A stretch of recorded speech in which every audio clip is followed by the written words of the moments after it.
The first time my child was screened was at 2 months, and then again at 5 months. It's personally important for me to have him screened to make sure that he's meeting his developmental milestones on time. Santa Clara County is one of the most progressive counties in America. In fact, we have made a lot of efforts, a variety of different strategies to make sure that children grow up healthy, the children are thriving in our community. One of the early efforts was obviously to expand health coverage for every child. We see this as a continuation of that effort to make sure that every child in our community is screened for some of these risk factors. Because the science is very clear. The evidence is available that if we intervene early, we can change the trajectory, the life course trajectory of that child. Developmental screening is an ongoing process that's recommended to be used for all children that show up for a primary care visit. It's important to be done for all children because we know that children with developmental delays or behavior problems are not being picked up.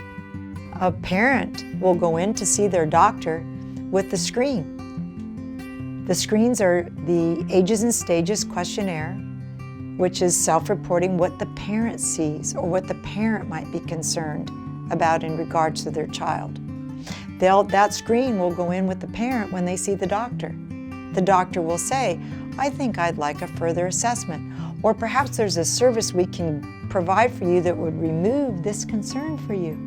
Once they get identified, if there's a parent concern or a concern that's raised out of that screening tool, they'll get referred into our Kid Connection network of providers.